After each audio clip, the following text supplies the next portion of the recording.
খুব তাপদাহ তীব্র গরম চলতেছে।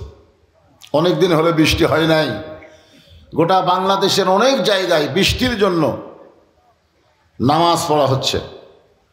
এখানেও ঘোষণা শুনলেন আগামীকাল সকাল 10টায় নামাজ পড়া হবে। বৃষ্টি চাইতে হবে কার কাছে? এই বৃষ্টি নিয়ে একটা হাদিস আছে। একবার মুসা আলাইহিস সালামের সময় বৃষ্টি হচ্ছিল না, বহুদিন ধরে বৃষ্টি নাই। হাজার হাজার মানুষ মুসা আলাইহিস সালামের কাছে এসে কান্নাকাটি করলো যে আপনি তো সরাসরি আল্লাহর সঙ্গে কথা বলতে পারেন, আল্লাহরে কর না কেন, বৃষ্টি বন্ধ করে দিল কেন? হাজার হাজার মানুষকে সামনে নিয়ে মুসা আলাইহিস সালাম বলেন, আল্লাহ তোমার বান্দারা পাপী হতে পারে, কিন্তু তোমার দয়ার তো শেষ নাই। তুমি ইচ্ছা করলে বৃষ্টি দিবার পারো, বৃষ্টি বন্ধ রাখছো কেন? আল্লাহ পাক মুসা আলাইহিস সালামকে বললেন যে বৃষ্টি এখনই দেওয়া হবে, কিন্তু এই সমস্ত মানুষের মধ্যে একটা পাপী লোক বসে আছে, জিনা করছে, মদ পান করছে, মানুষ খুন করছে। দুনিয়ার এমন কোনো পাপ নাই এই পাপ লোকটা করেনি। এই পাপী লোক যতক্ষণ এই মাহফিলে থাকবে ততক্ষণ আল্লাহর বৃষ্টি হবে না। ওরে মাহফিল থেকে তাড়িয়ে দাও, বের করে দাও, তাহলেই বৃষ্টি আমি আল্লাহ দিব। মুসা আলাইহিস সালাম তো চিৎকার করে বললেন যে হাজার হাজার মানুষের মধ্যে পাপীকে, সেই লোকটা মাহফিল থেকে চলে যাও, আল্লাহ বৃষ্টি দিবে। যে পাপী সে বুঝতে পারছে যে আমি পাপী, কিন্তু আমি যদি এখন উঠে যাই তাহলে তো জনগণ বুঝতে পারবে এই পাপী লোক। লোকটা চোখের পানি নিয়ে বলে, মাবুদ আজকে 60 বছর ধরে তুমি আমার পাপকে গোপন করলে। তোমার এক নাম হলো সাত্তার, তুমি গোপনকারী। আমি যে পাপী এইটা এখনো পর্যন্ত তুমি প্রকাশ করো নাই। আজকে তোমার আসমানের বৃষ্টি দেওয়ার কারণে আমি পাপীকে তুমি মাহফিল ত্যাগ করে যেতে বলছো। হাজার হাজার মানুষের সামনে যদি আমি উঠে যাই, আল্লাহ আমি যতই গুনাহগার হই না কেন, আমি তো তোমার বান্দা। আল্লাহ তুমি কি আমারে মাফ করবা না? চোখের পানি নিয়ে বলতেছি, যেই পাপগুলো আমি জীবনে করেছি এই মুহূর্ত থেকে আর পাপ করব না। সঙ্গে সঙ্গে বৃষ্টি শুরু হয়ে গেল। বৃষ্টি শুরু হয়ে গেল। মুসা আলাইহিস সালাম বললেন, আল্লাহ কেউ তো উঠলো না, তারপরে বৃষ্টি দিয়ে রাখেন। বলে যার জন্য বৃষ্টি বন্ধ ছিল তার কারণেই বৃষ্টি দেওয়া হলো। আজকে আমাদের বাংলাদেশে যে যুবকেরা কোরআনের মাহফিল করেছে, শুধু কোরআনের মাহফিল করলেই তাদের দায়িত্ব শেষ হয়ে যায় না। তাদের এমন কিছু আমল আছে বাধ্যগত, যেটা করাই লাগবে। জোরে কোন কথা ঠিক কি না? আমরা পাপী। আল্লাহর নাম হলো সাত্তার। সাত্তার মানে কি? গোপনকারী। আমি কত পাপ করছি, আমার পাপের কথা যদি আল্লাহ আপনাদের কাছে প্রকাশ করে দিতেন, টেজে দেশে ওয়াজ করা তো দূরের কথা, জুতে খাওয়া লাগতো। কিন্তু আমি বক্তা, আমার পাপ আপনাদের কাছে আল্লাহ গোপন করছে। আপনারা যারা এখানে বসে আছেন, আপনারা অনেক পাপী লোক আছেন, আপনাদের পাপের কথা আল্লাহ বক্তার কাছে গোপন করছে। তার মানে কি? আল্লাহ একটা সুযোগ দিয়ে দিছে। সালাতুল ইস্তেখারা শুধু আল্লাহর কাছে পানি চাওয়া না, সমস্ত রিজিকের মালিককে। জোরে বলেন, সবই আল্লাহ দিবে। আমা মিন দাব্বাতিন ফিল আরদি ইল্লা আলাল্লাহি রিজকুহা। পৃথিবীতে এমন কোনো বিচরণশীল প্রাণী নাই যার রিজিকের ব্যবস্থা আল্লাহ করেনি। আমাদেরকে আল্লাহ রিজিক দিবে কি দিবে না? বৃষ্টি দিবে কি দিবে না? অবশ্যই দিবে। তবে আমাদের দায়িত্ব হলো আল্লাহর কাছে চাওয়া। আমরা আল্লাহর কাছে চাবো। ওমর ফারুক দেখে ছেলেটা ডানেও যায় বামেও যায়, রাস্তা চলার কোনো সাইজ নাই। হযরত ওমর এক দৌড়ে গিয়ে ছেলেটার সামনে দাঁড়ালেন যে কেন ডানেও যায় বামেও যায়, পরে সাইজ করার দরকার আছে না নাই? এই মনে করে ওমর ফারুক সামনে গিয়ে তাকায় দেখে ছেলেটার কেউ না, তারই জন্ম দেওয়া সন্তান আবু শামা। ওমর ফারুক জিব্বাত কামড় খেলেন, আমার জন্ম দেওয়া ছেলে এরকম বেসাইজ? কি কন? আপনার ছেলে কিছুই মনে হবে না? সরকার কিছুই মনে হবে না যে আমার জন্ম দেওয়া ছেলে কখনো ডানেও যায় কখনো বামেও যায়। ওমর ফারুক জিব্বাত কামড় দিলেন, কামড় দিয়ে চিন্তা করলেন, আমার ছেলে কেন ডানে যাচ্ছে, কেন বামে যাচ্ছে, এটা বুঝাবার গেলে সর্বপ্রথম আমাকে সালাম দেওয়া লাগবে। রাসূল বলেছেন আসসালামু ক্বাবলাল কালাম, কারোর সঙ্গে যদি কথা বলতে চাও আগে সালাম দিয়ে তারপরে কথা বলতে হবে। আগে কি সালাম, আগে সালাম দেন। আপনি আপনার সন্তানকে সালাম দেন। আপনি শুধু সালাম নিবেন এ ধান্দায় থাকলে হবে না। যেই ছেলে বাপ মাকে সালাম দেয় না ওই ছেলেকে বাপ মা সালাম দেওয়া লাগবে। আপনি একদিন সালাম দেন আর কোনো দিন দেওয়া লাগবে না, ওই শর্মে দেখা হলে আপনাকে সালাম দেবে। আপনি বলেন তো বাপ বেটার মধ্যে যদি সালাম চালু থাকে ওই বেটা কোনো দিন বইয়ের কথা মতো বাপ মাকে কষ্ট দিবে না। আজ থেকে খালি আপনি বাবা হয়ে আপনার বেটাকে সালাম দেন, খালি সালাম চালু করে দেন, উই আর বইয়ের বুদ্ধি শুনবি না। ওর কাছে বাপ মা তখন বড় হবে। বউ পরিবর্তন করা যাবে কিন্তু বাপ মা পরিবর্তন করা যাবে না। জোরে কথা কন না কেন? আমাদের বাংলাদেশে বউ পরিবর্তন করা যাবে না, কথা কন যাবে কি যাবে না? নিজের ছেলেকে সাবধান করার জন্য হযরত ওমর সালাম দিলেন, আসসালামু আলাইকুম, আসসালামু আলাইকুম ইয়া ইবনি, রে আমার পুত্র, তোমার প্রতি আল্লাহ রহমত বর্ষিত হোক। ছেলেটা বলতেছে আপনি কে ভাই, আপনাকে তো চিনলাম না। ওমর ফারুক ছেলেটাকে সালাম দিলেন আর ছেলেটা সালামের উত্তর তো দিলই না, বরং বলতেছে আপনি কে ভাই, আপনাকে তো চিনলাম না। ওমর চমকে গেল। বেটা হইয়া বাপরে ভাই কয়, আপনি কোন লক্ষণ ভালো? ডানেও যায় বামেও যায়, আবার সালামের উত্তর দেয় না, বলে আপনি কে ভাই? ওমর ফারুক চিন্তায় পড়ে গেলেন, আমার সন্তান আমাকে ভাই বলতেছে, কারণ কি? মুখের কাছে নাকটা নিয়ে যায়, মুখের ভিতর থেকে মদের গন্ধ হয়। মুখের ভিতর থেকে কিসের গন্ধ আসতেছে? ওমর ফারুক আশ্চর্য হয়ে গেলেন, আমার ছেলে মদ খাচ্ছে। আল্লাহর কোরআনের আইন হলো কেউ যদি মদ পান করে তাকে 80টা বেত মারা লাগবে। জোরে বলেন কয় বেত? এটা হলো আল্লাহর আইন। আর বাংলাদেশের সরকার আইন কি সেটা সরকার ভালো জানে, উকিল ভালো জানে, কিন্তু আল্লাহর আইন হলো তাকে 80টা বেত্রাঘাত করা লাগবে। এখন 80টা বেত মারলে ছেলে বাঁচবে না মরবে সেইটা পরের কথা, আল্লাহর আইন কার্যকর করা লাগবে, সেটাই আসল কথা। জোরে কোন ঠিক কিনা? ওমর ফারুক লক্ষ্য করে দেখলেন আশেপাশে কেউ আছে কিনা। চারিদিকে তাকায় দেখে কোনো মানুষজন নাই, খালি বাপ আর বেটা, এছাড়া কেউ নাই। ওমরের মন বলতেছে তোমার ছেলে মদ পান করে সেটা কেউ জানে না, তুমি তোমার সন্তানকে বাড়িতে নিয়ে যায় এমনভাবে শাসন করো আর যেন মদ না খায়। কেউ যখন দেখে নাই তুমি আর তোমার সন্তান, মন বলতেছে তোমার সন্তানকে বাড়িতে নিয়ে গিয়ে সাইজ করো আর যেন ভবিষ্যতে মদ না খায়।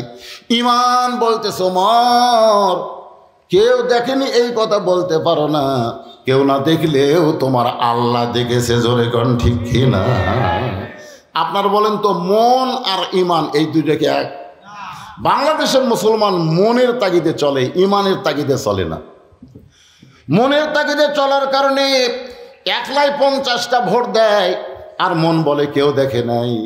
কিন্তু ইমান যদি আপনি খেয়াল করেন, আপনার ইমান বলতেছে দরজা জানলা বন্ধ করে যতই ভোট দাও কেউ না দেখলেও তোমার আল্লাহ দেখেছে।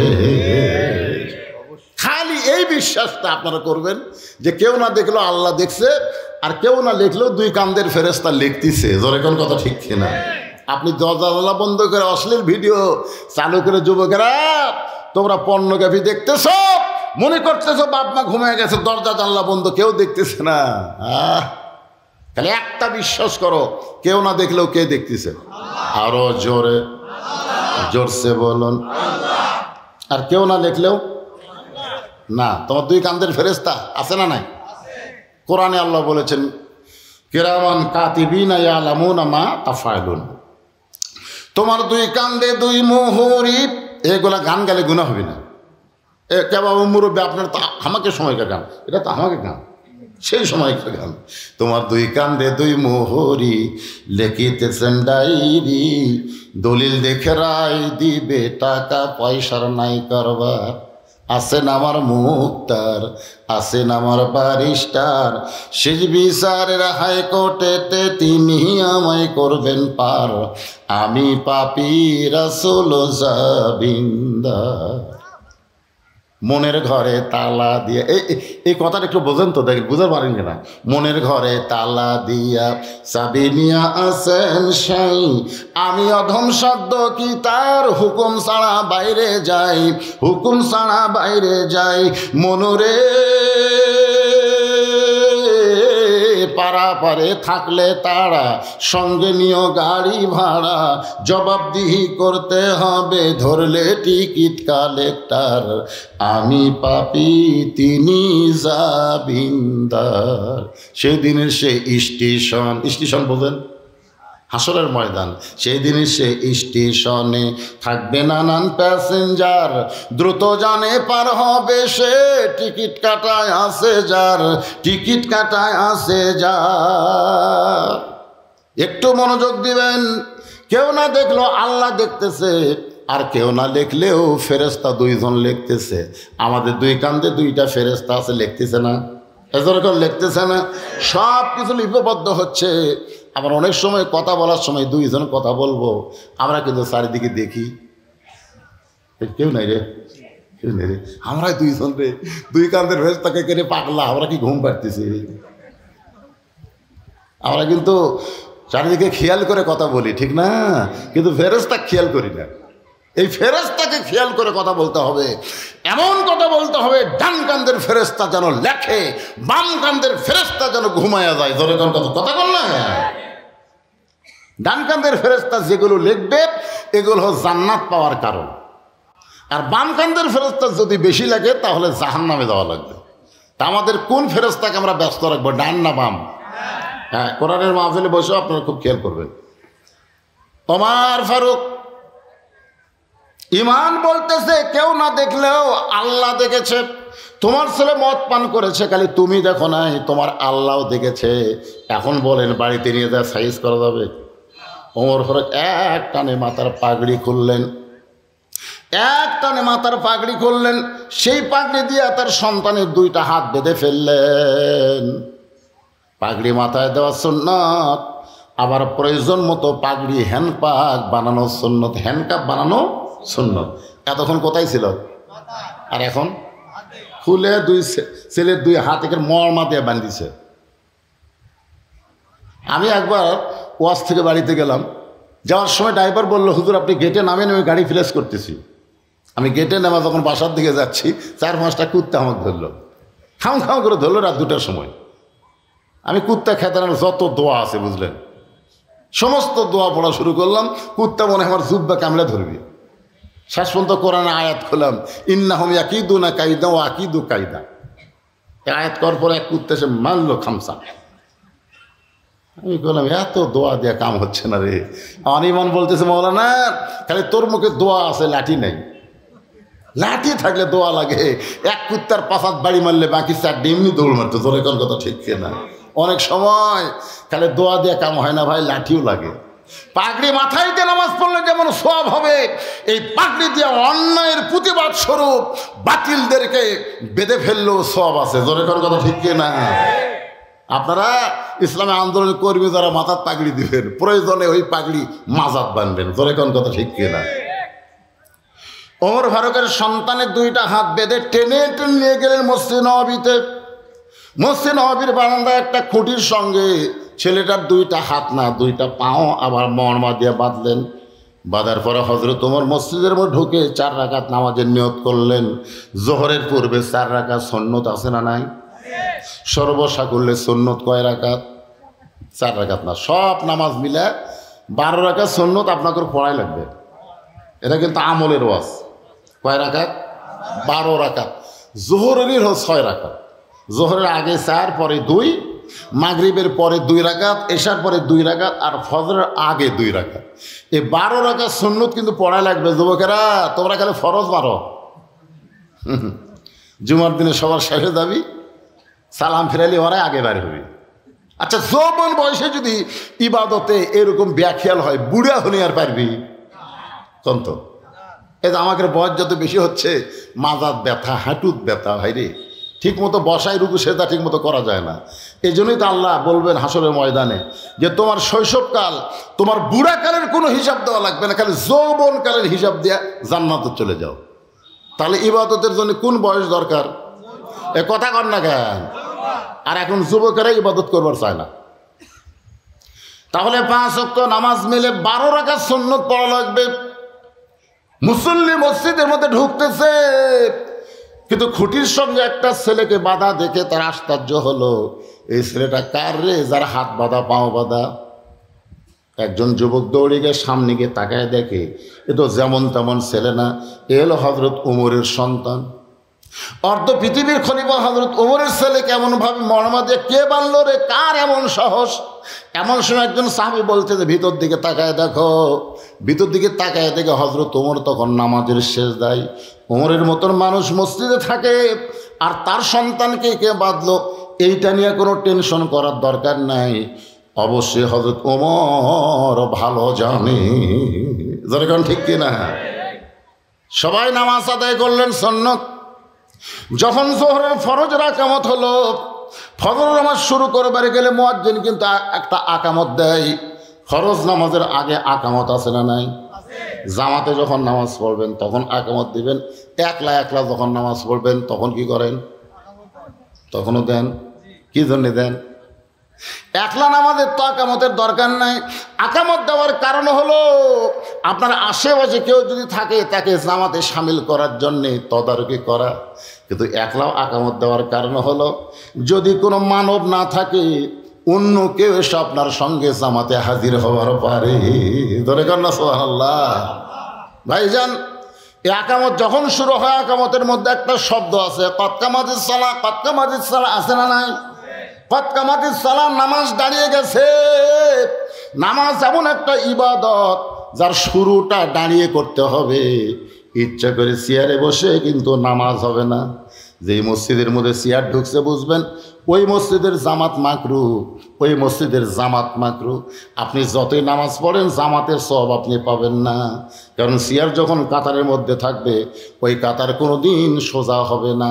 আর কাতার সোজা না হলে ওই জামাত আল্লাহর দরবারে কবুল হবে না। জামাতে নামাজ পড়ে গেলে কাতার কি করা লাগবে? কথা কর না কেন? আপনাকে মসজিদে কি চেয়ার ঢুকছে নাকি? হ্যাঁ, কথা বলা লাগবে না। হ্যাঁ শোনেন, চেয়ারে নামাজ পড়া, আপনি অসুস্থ মানুষ বাড়িতে পড়তে পারেন বসে থেকে। চেয়ারে নামাজ পড়ার কোনো কথা নাই, আপনি বসে নামাজ পড়বেন। বসে যদি না পারেন আপনি শুয়ে থেকে পড়বেন। শুয়েও যদি কষ্ট হয় ইশারা দিয়ে পড়বেন, কিন্তু চেয়ারে বসবেন না। চেয়ারে বসলে আল্লাহর আনুগত্য আদায় হয় না, কারণ আল্লাহ কোরআনে বলেছেন কুমু লিল্লাহি কানিতিন, আল্লাহর আনুগত্য নিয়ে তোমরা দাঁড়িয়ে যাও। কার সামনে? কি হয়ে? মাস্তান হয়ে না আসামি হয়ে? তো চেয়ারত বসে কোনদিন আসামি হয়? আপনারা কোনোদিন কোনো আসামিকে চেয়ারত বসে দেখছেন? এ কথা কান লাগে। তোমারও চেয়ারত বসে নামাজ পড়ছে। 10 কেজি ব্যাগ লিয়া গোটা হাট বাজার করলো, 2 কিলো রাস্তা অটো ভ্যানের ভাড়া না দেওয়ার জন্য হেঁটে হেঁটে আসলো, আর মসজিদে এসে তুমি চেয়ার খুঁজতেছ। নামাজের যখন আকামত শুরু হয়ে গেল, হযরত উমর মেহরাবের মধ্যে ঢুকে গেলেন। সমস্ত সাহাবীরা তাকায় দেখে উমরের টুপি আছে কিন্তু টুপির উপর পাগড়ি নাই। আল্লাহ রাসূল পাগড়ি ব্যবহার করে নামাজ আদায় করেছেন। টুপির উপর কেউ যদি পাগড়ি পরে আল্লাহ তাকে খুশি হয়ে 70 গুণ সওয়াব বেশি দেয়। জোরে বলেন সুবহানাল্লাহ। তাই বলে মনে করেন না এটা পাগড়ি পরা ফরজ, তা না, এটা সুন্নত, সুন্নতে রাসূল। তো সাহাবীরা আল্লাহ রাসূলকে সবচাইতে বেশি অনুসরণ করছে। জোরে কোন কথা ঠিক কিনা? আতিউল্লাহ ওয়া আতিউর রাসূল। ওমর ফারুকের মাথায় পাগড়ি নাই, যে উমর পাগড়ি পরে নামাজ পড়ায় সেই উমরের মাথায় পাগড়ি নাই। আপনারা বলেন তো পাগড়িটা কোন জায়গায়? পাগড়ি তার ছেলের হাত পাও বান্ধা রাখছে। জোহরের 4 রাকাত ফরজ আদায় করার পরে জোহরের 2 রাকাত সুন্নত নামাজ পড়ে হযরত ওমর খুব তড়িঘড়ি করে সন্তানের কাছে আসলেন। আয়েশা দেখে সন্তানের হুঁশ ফিরাইস। সন্তান কান্দের বলে, বাবা আমার 2টা হাত 2টা পা এরকম মর্মা দিয়ে কে বাঁধলো বাবা, মেহেরবানি করে আমার বাঁধনটা খুলে দেন। ও বাবা আমার বাঁধনটা খুলে দেন, আমি বড় কষ্ট পাই।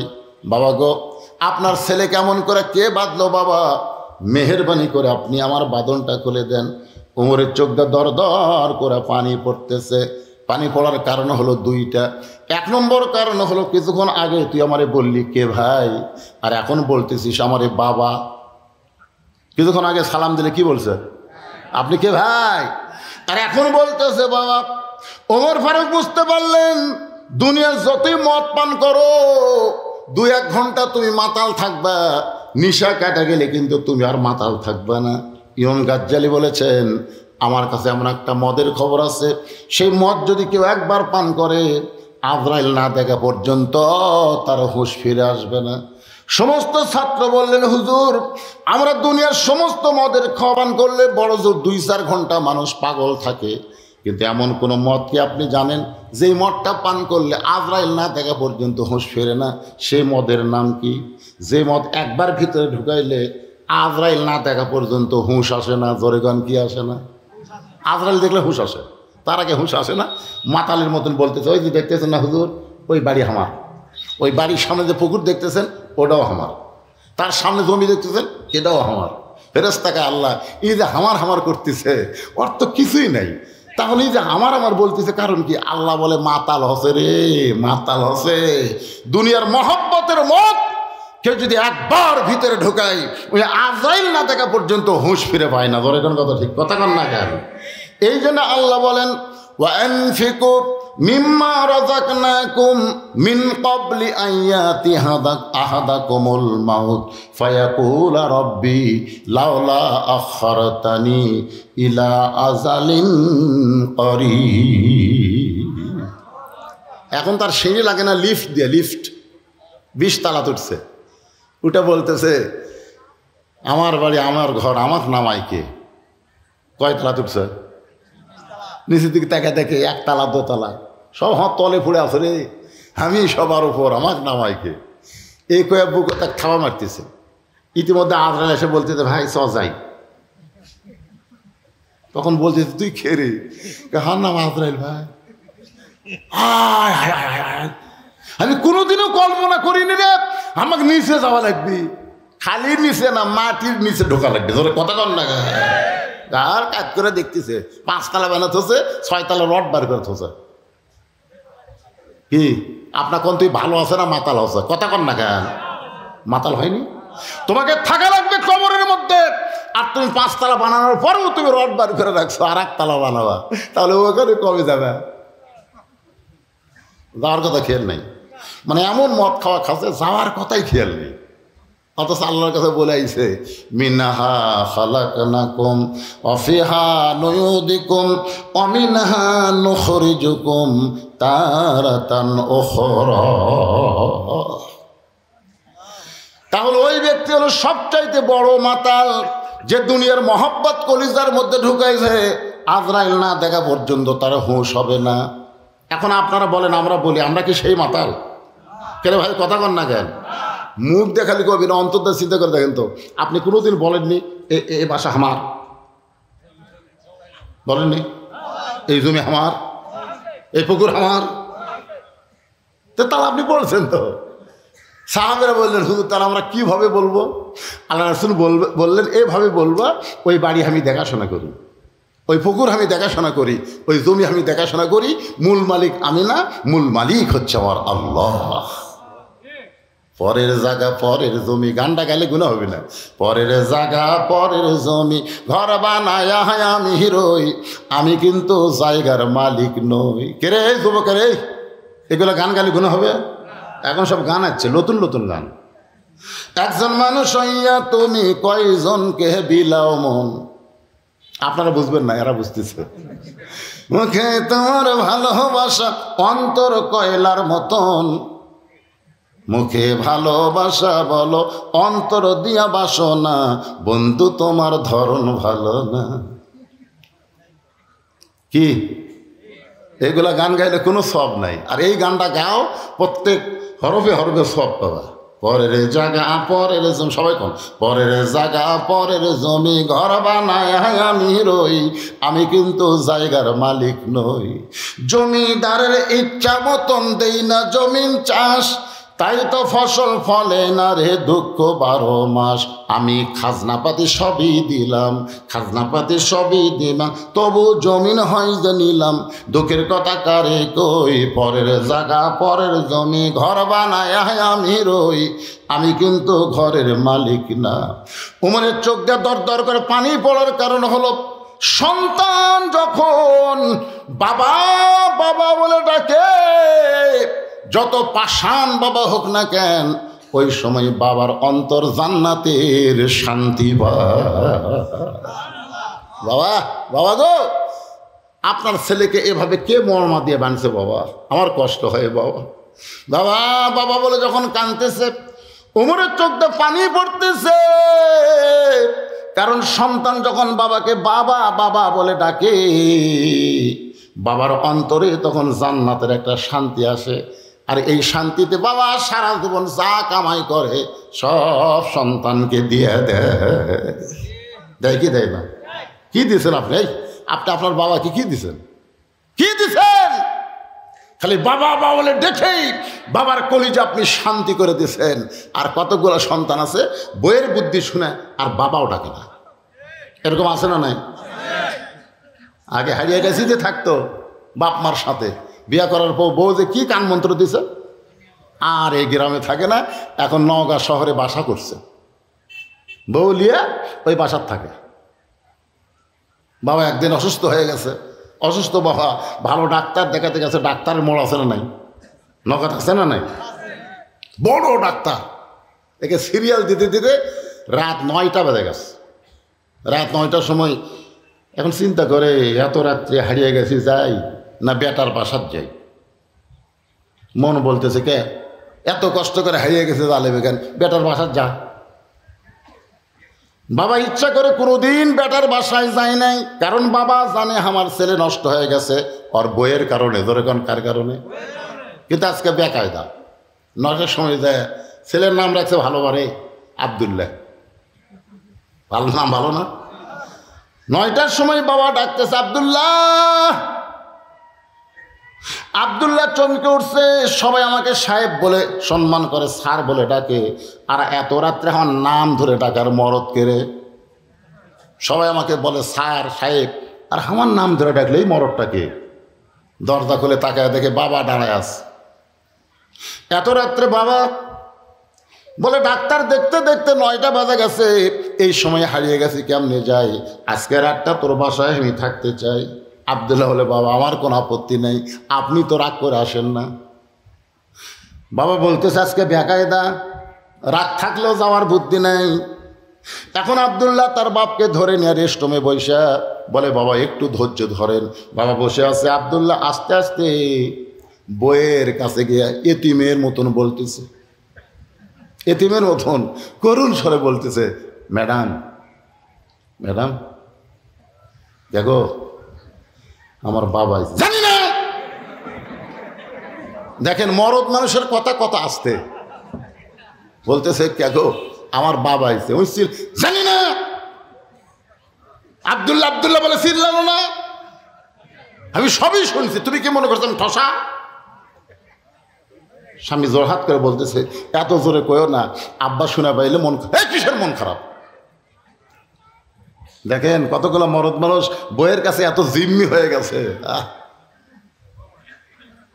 এখন কতগুলো মরদ মানুষ আবার বইয়ের জন্য বাসা লেখাও দেয়, বউ আর বাসা লেখা দিছে, বাড়ির চাকর বানাছে, এইরকম কতগুলো মর্দা আছে না? কথা কর না, আমার বাবার সামনে একটু খাবার দাও। বউ বলতেছে তোমার মন চাইলে তুমি দাও, সকালবেলা আমার মাজা বেদনা ধরেছে, পিঠকালি শিরশির করে, আমি শুইছি আর আমি উঠতে পারবো না। আব্দুল্লাহ এতিমের মতন বাবার কাছে গিয়ে বলে বাবা, বাবা বলতেছে আমার খাওয়ার কোনো দরকার নাই, হারিয়ে গেছি যাইতে পারি নাই বলে রাত 9টার সময় তোর বাসায় এসে আমার থাকা খাওয়া লাগবে না বাবা, আজকে রাতটা একটু আমাকে থাকতে দে। আব্দুল্লাহ বলে আসলে কি আপনি খাবেন না? বলে না বাবা খাওয়ার কোনো দরকার নাই, আমার পেট ভরা আছে, আমার কি আছে। এখন বাবা না খায় 9টার সময় ঘুমায়। রাত যখন 11টা বাজে ওই সময় আব্দুল্লাহর শালা বইয়ের ভাই, জোরে কোন কার ভাই, 11টার সময় এসে ডাক দিচ্ছে শেফালি আপা। আব্দুল্লাহ বইয়ের নাম হলে শেফালি, শেফালি আপা গাওয়াত ছিল কম্বল, আবদুল্লার বইয়ের গাওয়াত কি ছিল? কম্বল ফেলা দিয়ে মারছে লাভ। আবদুল্লাহ কাইকারে কম্বল আছে, বউ নাই। বউ যা গেট খুলে বলতেছে, ভাইজান এত রাত্রে? তাই ক্রাম বোর্ড খেলতে খেলতে রাত হয়ে গেছে, ঘড়িয়ে দেখিনি, তাই একটু ঘুমাবার চাই। বোন বলতেছে না, না খাইয়া ঘুমাতে আমি দেবো না, তুমি না খাইয়া ঘুমাবা আর আমার কলজা শান্তি হবে। এখন আবদুল্লাহর বউ শালাকে খাবার দেওয়ার জন্যে ভাত গরম, তরকারি গরম, মাছ গরম, গোস্ত গরম, সব গরম করে ভাইয়ের সামনে দিয়ে বলে, খাও ভাই, খাও ভাই। নাই। আবদুল্লাহ ঘরের মধ্যে চিন্তা করে, আমার বাবা 9টার সময় আইসে, ওর মাজা বেদনা, আমার বাবাকে খাবার দিল না, বাবা না খেয়ে ঘুম পাড়তেছে, আর ভাইয়ের সামনে খাবার দিয়ে বলে, খা ভাই, খা ভাই। বার হয়ে দেখে 5 তরকারি গরম ভাত, শালার মাথায় বইয়ের হাত। কয় তরকারি? গরম ভাত। আর শালার মাথায় হাত দিয়ে বলছে, আর এক টুকরা খা ভাই, আর এক টুকরা না খাইলে আমার কলিজার শান্তি নাই। আবদুল্লাহ চুপি চুপি বাবা যেই ঘরে ঘুমায় ওই ঘরে জানলার পাশে গিয়ে তাকায় দেখে জিরো বাল্বের আলোতে বাবার শুকনা মুখটা দেখতে পায়। বাবার শুকনা মুখ দেখেছে, আর আল্লাহর কোরআন এসে আবদুল্লাহর সামনে বলতেছে, ওয়াকাযা রাব্বুকা আল্লা তা'বুদু ইল্লা ইয়াহু ওয়া বিল ওয়ালিদাইনি ইহসানা।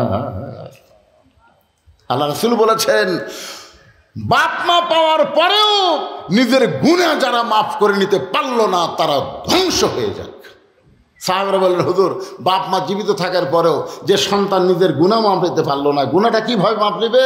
আল্লাহ রাসূল বললেন, বাপ মার খেদমত করবে, বাপ মার মনে আনন্দ দিবে, বাপ মাকে সুখ দিবে, তাহলে বাপ মা দোয়া করবে, আল্লাহ সেই দোয়া তার জন্য 8টা জান্নাতের দরজা খুলে দিবে। আল্লাহ কোরআনে বলতেছেন, আল্লাহর ইবাদতের পরে বাপার প্রতি দয়া করো, ইহসান করো, ভক্তি করো। কোন সন্তান মহব্বতের নজরে বাপমার মুখের দিকে যদি একবার তাকায়, তার আমল নামায় আল্লাহ খুশি হয়ে একটা কবুল হজের সওয়াব দিয়ে দেয়। আল্লাহর কোরআন বলতেছে, আব্দুল্লাহ তোর বাবা তোকে লেখাপড়া করানোর জন্য কি করছে রে? নিজে না খাইয়া তোর লেখাপড়া করাইছে, মাটির বিছনায় থেকে বাবা তোরে খাট বানায় দিছে, আজকে সেই বাবা তোর না খায়া ঘুম পাড়তেছে, আর শালার সামনে 5 তরকারি গরম ভাত, তোর কি করার কিছুই নাই? বিবেক জাগ্রত হয়েছে। কে জাগ্রত করছে? আল্লাহর কোরআন। আপনার বলেন তো কোরআনে পাওয়ার আছে না নাই? কিন্তু যেই শালারা এই কোরআন পড়া জানে না, এরাই তো বাপ মার সাথে খারাপ ব্যবহার করে। আপনি খুঁজলে দেখেন এলাকার কোন আলেম তার বাপ মাকে বৃদ্ধাশ্রমে রাখে নাই। জোরে কোন কথা বলেন না কেন? আজও পর্যন্ত তদন্ত করে দেখা হয়েছে বাংলাদেশের কোন আলেম তার বাপ মাকে বৃদ্ধাশ্রমে রাখে নাই। যারাই রাখছে দেখবেন খুঁজলে, কিছুদিন আগে দেখলাম ঢাকা ভার্সিটির একজন প্রফেসর এখন বৃদ্ধাশ্রমে আছে, তার ছেলেরা সব গেছে আমেরিকাত, বুড়ার খোঁজ পেলে। একজন আলেম তার বাপ মাকে কষ্ট দিছে, বইয়ের বুদ্ধি শুনে বইয়ের মাজার বেতনা তুলে ফেলে দিই পিঠে পিঠে, কিন্তু বাপ মা কষ্ট দিবি না। আমার মনে আছে আমার বউ একদিন আমার কইল যে আগামী সোমবার আমার বাপ আসবে, আব্বা দেশি মুরগি, ট্যাংরা মাছ এগুলো বেশি ভালোবাসে, ইলিশ মাছ। আমি বললাম ঠিক আছে, খালি তো তোমার বাপ খাবে না, তোমার বাপের ছিল আমাকেও খাওয়াবি। তোর এখানে কথা ঠিক কি না? আমি বাজার করে এনে দিলাম, একেবারে সেই সকাল থেকে শুরু করছে 13-14 আইটেমের পাক করে শ্বশুরের সামনে যেন খাবার দিল। আমি দূর থেকে দেখতেছি, আমার শ্বশুর খাবারই চায় না, জোর করে আমার বউ দেয়। এক সময় আমার শ্বশুর রাগ করে বললো, এত যদি খিলাস আর আমি আসবো না। কেন তুই আমাকে খাওয়ার জন্যই দাওয়াত দিস নাকি? আমার মনটা এত খুশি হলো যে মেয়ে তার বাপকে খাওয়ায়, কত শান্তি। কিন্তু একদিন আমি দেখলাম যে আমার বাপ, আমার জন্ম দেওয়া বাপ, তার সামনে আমার বউ 1 থালি বিস্কুট দিছে। আমি দূর থেকে দেখতেছি বাবা বিস্কুট খায় আর বুড়ো আঙ্গুল এই সাইডে দেয়, বিস্কুট খায় আর লোক দেয়। আমি বললাম বিস্কুট খায় লোক দেয় কারণ কি? আমি কাছে এসে বাপকে যখন সালাম দিলাম, আসসালামু আলাইকুম, আমার বাবা সালামের উত্তর না দেখে, তুই কি ভালো বিস্কুট দেখিস না? আমি যতবার আসি তোর বউ 1 থালি করে বিস্কুট দেয়, আর বিস্কুট খেলে দাঁতের সাথে লেগে যায়। বিশ্বাস করেন আমি একটা বিস্কুট মুখ দিয়ে দেখলাম একেবারে বিস্কুট বয়কা হয়ে গেছে। চিন্তা করলাম কে রে, এত বিস্কুট আমি কিনি আর বাপের সামনে বয়কা বিস্কুট, আর বাপের সামনে 13 আইটেমের খাবার, আর আমার বয়কা বিস্কুট। আমার আমল আছে না নাই? আমল আমল আল্লাহ বলেছেন লিয়াবলুয়াকুম আইয়ুকুম আহসানু আমালান ওয়া হুয়াল আজিজুল গফুর। সন্তান, আমি আল্লাহ তোমাকে ভালো আমলের পরীক্ষা করব। তোমার শ্বশুরের সামনে 13 আইটেম আর বাপকে বয়কা বিস্কুট দিছে, তোর করার কিছুই নাই। আমি আস্তে করে ঘরের মধ্যে ঢুকলাম। ঘরের মধ্যে ঢুকে উদউ ইলা সাবিলি রাব্বিকা বিল হিকমা, আল্লাহ বলেছেন ডাইরেক্ট যদি কিছু দাওয়াত দেওয়ার না পারে তাহলে হেকমতের সাথে দে। হেকমত। আমি ঘরের মধ্যে গিয়ে বললাম এর নাম হলো হেকমত। আর বউ দৌড়ে দৌড়ে এসে বলতেছে তোমার বাপ বসে আছে, তোমার সরম নাই। আমি হাতে ডাকলাম, কারণ বাপের কাছে বউ তো বোঝেন না। যেই ঘরের মধ্যে আসলো আমি সিটকানি তুলে দিলাম। আর বাপ বলতেছে কে রে বসলো, বউকে ঘরের মধ্যে তুলে দরজা বন্ধ করলেন কে? আমি বললাম ইন্নাল্লাহ মা সাবিরিন। বাবা একটু ধৈর্য ধরেন, একটু ধৈর্য না ধরলে তো হবে না। আমি ঘরের মধ্যে ঢুকে বইয়ের টুটি থাকতে বললাম তোর বাপের সামনে 13 আইটেম আর আমার বাপের সামনে বয়কা বিস্কুট। এই বাপ মরে গেলে মা মরে গেলে কোনোদিন বাপ মা পাবো না। আর তুই যদি সকালবেলা মরিস বিকালবেলা বিয়ার বইয়ের অভাব হবে না। ধরে কোন কথা ঠিক কিনা? ছাড়া দিলেও বউ পাওয়া যায়, মরে গেলেও বিয়ে করা যায়, কিন্তু বাপ মা যদি মরে কিয়ামত পর্যন্ত আর বাপ মা পাবো না। সেই বাপ মারে বয়কা বিস্কুট দিবি। আমি তোকে যেই বলছি তোকে আর কিছুই বলি নাই। বউ আমার খপ করে পা ধরে বলতেছে আজ থেকে তোমার বাপ আমার বাপ একই বাপ, আল্লাহর রাস্তায় আমাকে মাফ করে দেন। আমি সিটটি খুলে দিয়ে দেখি আমার বাপ আর বাড়িতে নাই। বাবার শরমে চলে গেছে, বাবা বাড়িতে নাই। কয়েকদিন পরে বাবার সঙ্গে আমার দেখা হলো। আমার বাবা চোখের পানি নিয়ে বলল বাবা ওই সিটকি তুলে কি যে আমল করছিস, ওই আমল করার কারণে তোর বউ আমার বৌমা হয়ে গেছে। আগে ছিল বেটার বউ আর এখন হয়েছে বউ মা। তাহলে মাঝে মধ্যে আমলের দরকার আছে না নাই? আব্দুল্লাহ চিন্তা করে বাবা আমার না খায়া ঘুম পাড়তেছে আর শালার সামনে 5 তরকারি গরম ভাত, করার কি কিছুই নাই। আব্দুল্লাহ কি করবি? বিবেক বলতেছে বউকে সাইজ কর। বর্তমানে আইন হলো নারী নির্যাতন, বউকে কিছু বললি নারী নির্যাতনের আইন হবে। বিবেক বলতেছে আব্দুল্লাহ খুঁজা দেখ তো বাসায় কিছু আছে কিনা। খুঁজা দেখে উটি বলা একটা বেলান আছে। উটি বলা কি? বাসার তো লাঠি খাটা থাকে না, উটি বলা বেলান নিয়ে বিবেক বলতেছে এমন জায়গাত মারবি কোনো কেক যেন না হয়, এমন জায়গাত মারবি তোর বউ যেন কাউকে দেখাবার না পারে। পিছন দিকে তাকায় দেখ উঁচা হয়ে আছে, ওই উঁচার ওপর বিসমিল্লাহ বলে একটা বাড়ি মারবি। প্রত্যেক বাড়িতেই আল্লাহ একটা হজের সওয়াব দিবে।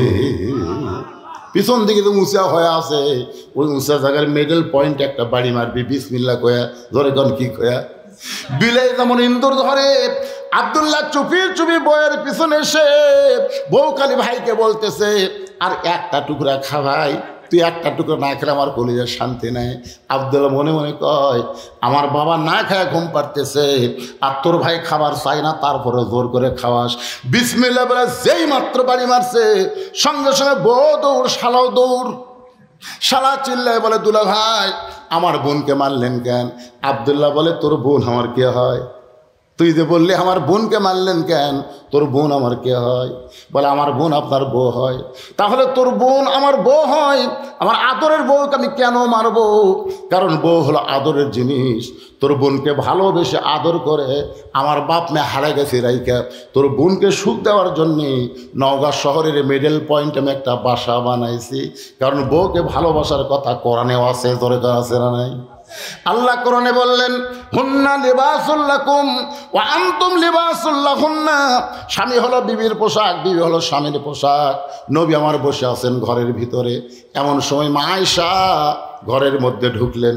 উম্মাহাতুল মুমিনিন আমাদের মা আয়েশা যখন ঘরের মধ্যে ঢুকলেন নবী সঙ্গে সঙ্গে ঘরের দরজা বন্ধ করে দিলেন। মা আয়েশা থরথর করে কাঁপতেছে। আল্লাহ রাসূল বলে আয়েশা কি জন্যে কাঁপো?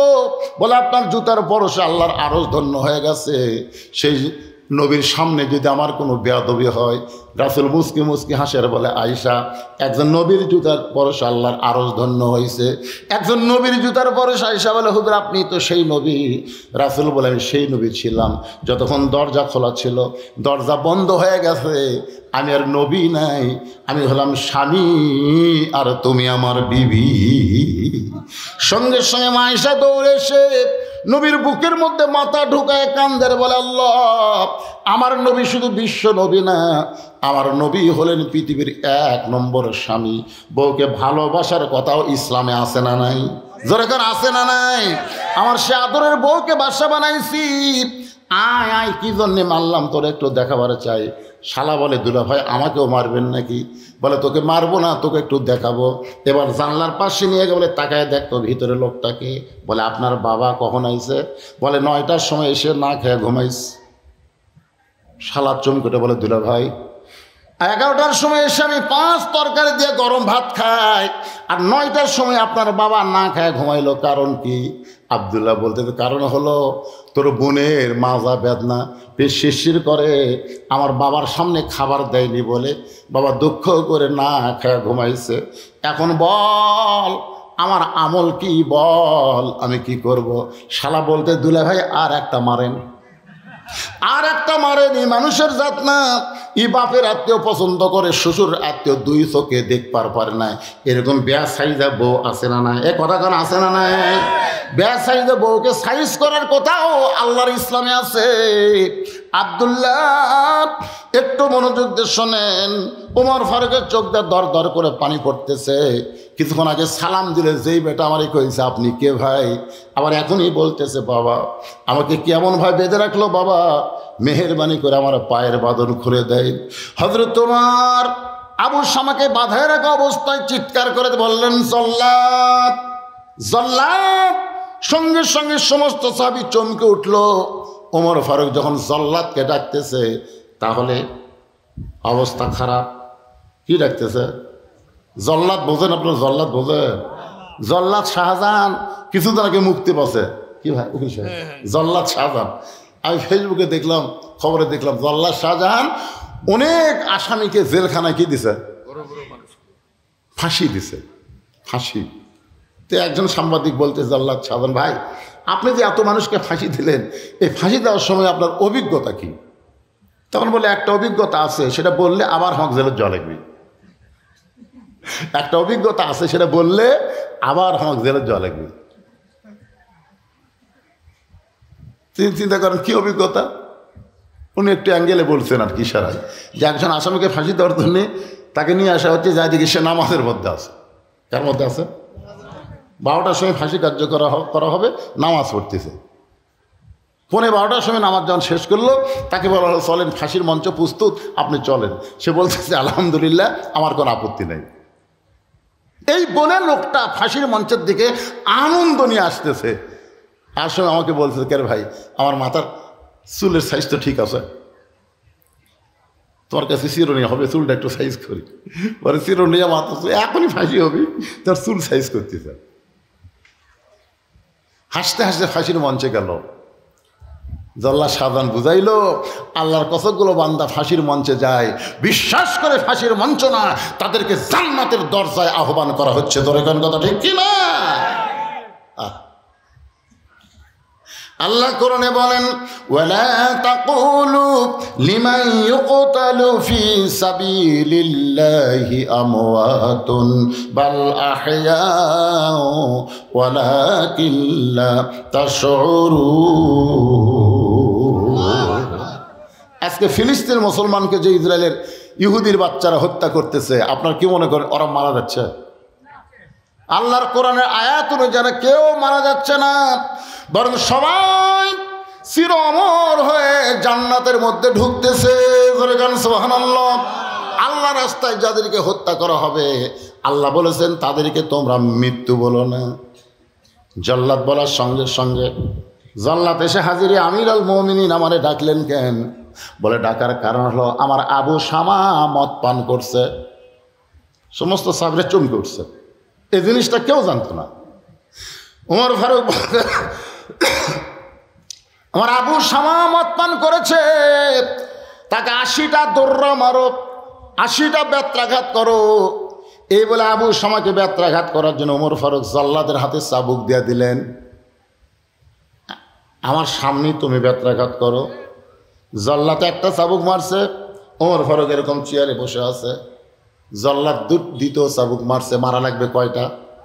জোর বলেন কয়টা? 2টা মারতে হযরত ওমর চেয়ার থেকে উঠে বলতে, এ জল্লাদ, তুমি যে আমার সন্তানকে চাবুক মারতেছো, সত্য করে বলো তো তুমি কার খেয়ালে মারতেছ?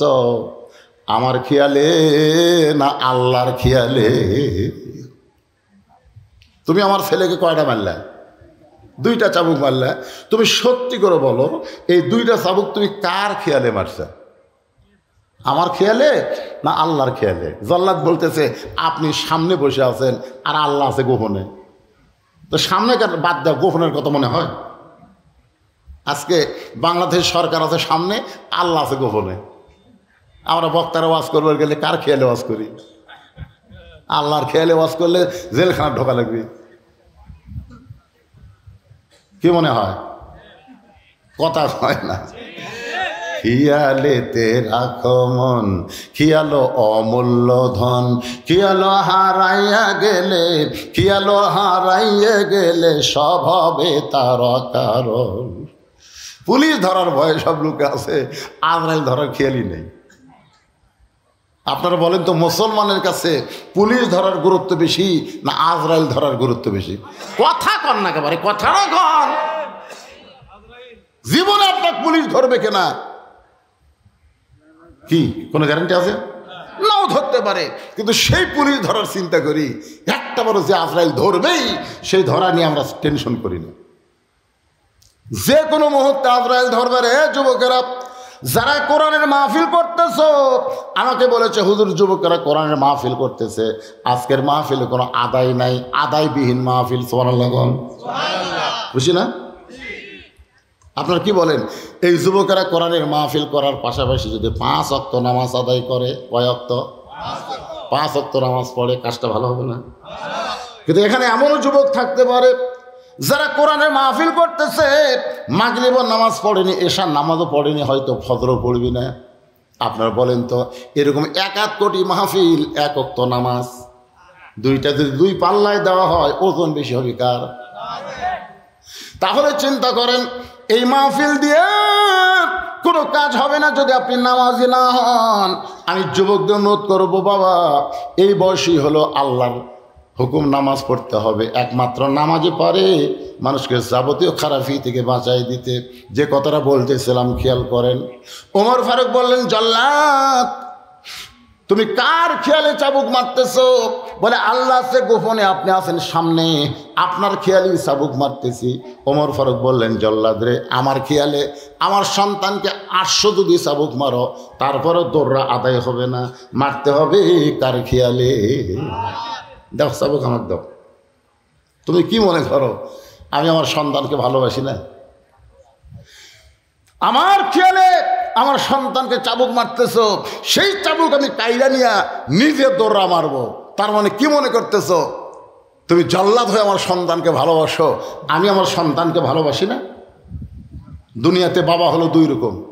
একটা বাবা যে সন্তানের দুনিয়া ভালো চায়, মরার পরে সন্তানের কি হবে এই খেয়াল করে না, এরা হলো ভেজাল বাপ। ধর এখন কি বাপ? আর যে বাপ সন্তানের দুনিয়াও ভালো চায়, মরার পরে সন্তান যেন জান্নাত পায়, এরা হলো আসল বাপ। তা আপনারা কোন বাপ? না না, আপনারা যে এটি বাপ নাই, আপনার কি বাপের দল আছে না নাই? তা আপনার কোন বাপ? আপনি একলাই ফজরের নামাজ মসজিদের সামনে কাতারে পড়েন, আর আপনার আইডিয়া ঘুম পাড়ে। আজানের আগে আইডিয়া ছিল 3.5 হাত, আইডিয়া 3.5 হাত ছিল, আজান শোনার পর 2.5 হাত হচ্ছে। এরকম ছেলে আসে না নাই? যেরকম আসলে নাই, আজানের আগে 3.5 হাত। যখন আজান শুরু হয়েছে ফজরের, আর সারা তো খায়রুল নাম শোনার সাথে সাথে ওই ল্যাপ দিছে মাথার ওপর, ল্যাপ মাথার ওপর দিচ্ছে। এখন পাও যেবার হয়, পাও টানা বুকের কাছে থুছে, বেড়া থেকে মনে হচ্ছে চাউলের বস্তা ঠেকা থুছে। কে রে, পাও নাই মাথাও নেই।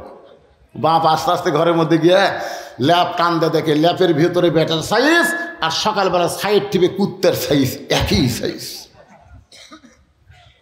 আপনি বাবা আপনি খেয়াল করে দেখেন, আপনার 17 বছর একটা সুন্দরী মেয়ে, যে মেয়ের জন্য গোটা হারিয়ে গেছে যুবকেরা পাগল, এরকম সুন্দরী আসলে নাই, জোরে কেন আসলে না? গোটা হারিয়ে গেছে যুবকেরা জানে অমুকের মেয়ে খুব সুন্দরী রে, ও রে বাবা রে, এবার ঈদের মধ্যে ছিল রে সেই রে পরিমণি ফেল রে।